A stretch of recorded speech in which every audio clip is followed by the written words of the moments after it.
etiquette expert Diane Gottsman here, kind of starting a big therapy session, talking about what happens when you get passed over for a job, you don't get a job, you're let go of a job. We're talking real topic today. Yeah. We've all experienced it. You know, whether it's a lost love or today we're talking about professional rejection, it still hurts the same way. Right. So the process is basically the same. Have you ever been rejected from some kind of job? Yeah, we were all kind of I think we all have experiences with that. And I would say a professional rejection, it's that pain of the rejection, and there's also like a meat and potatoes. Man, I could have made more money or had this thing or There done you this go. thing. So it's a double-edged sword there. So our first tip is you have to process this loss. You know, this loss that you've been waiting for and looking forward to, and you know, we all do it in different ways. Some of us journal, some of us vent to a friend, but it has to be a safe friend. Right. It can't be just everybody and anybody. Got to be careful of the work colleagues. That's too. right. Oh, That's yes. right. So, you know, give yourself a period of time and then get back up and get moving. You know, because you can't get stuck there. You'll never move forward. Right. And it is, I guess it can be tough in the workplace when, again, hopefully if it's done professionally, it's done sort of discreetly, so people you're working with don't know you've had this setback that kind of Yes. upsets you very much. Yeah, so a promotion within the company is what you're talking about. You know, so if you tell everybody you're about to get this promotion and you don't get it, that's even worse. I would imagine one rule is don't do that. Yeah. Don't do that. Yeah.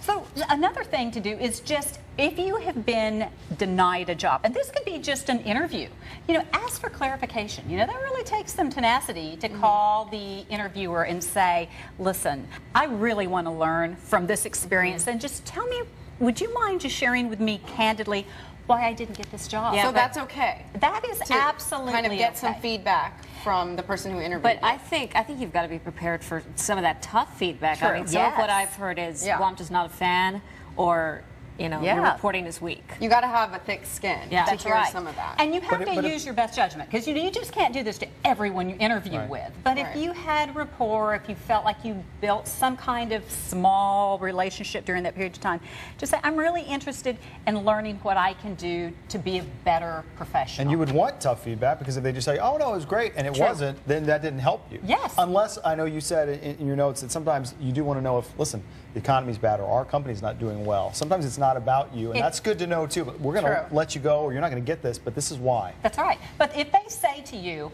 you know, you came in and you didn't do background on the company, you walked in and you weren't even dressed appropriately, you know, all of these things that sting, like you said, Amanda, well, we need to know.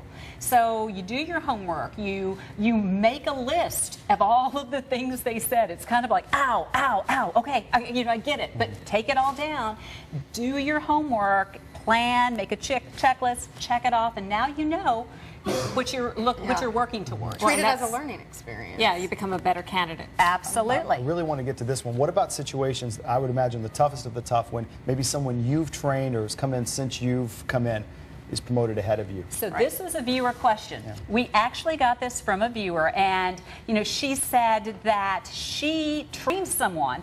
They shared with her that this person got a raise, and now she wants to go to her boss. So the answer is no and no. You don't want to break a confidence from a coworker.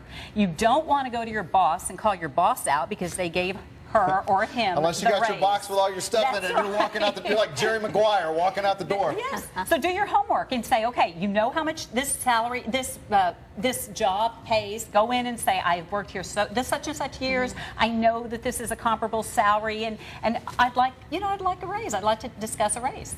And then That takes be a lot of ready. confidence to but do if that. you're good and you have done your homework and you're prepared, and if they say no, then you have to make some decisions. Right. Well, I think that's the time for a tough evaluation too. If you're good and you know this isn't fair, or sometimes you're honest with yourself and you say, man, she probably passed me because of these reasons. That's right. He or she was doing that I wasn't doing. That's right. Yeah. Good advice. Wow. We need to know. we need to know, and that's why we bring you in. Yeah. The right way to handle it, we know. Diane Gottsman, etiquette expert. We appreciate it so much. We appreciate you watching. Are we done? I think We'll see we're you back done. here at noon. Yeah. We like the questions. We're done. Yes. We'll see you at noon. Thanks for joining us.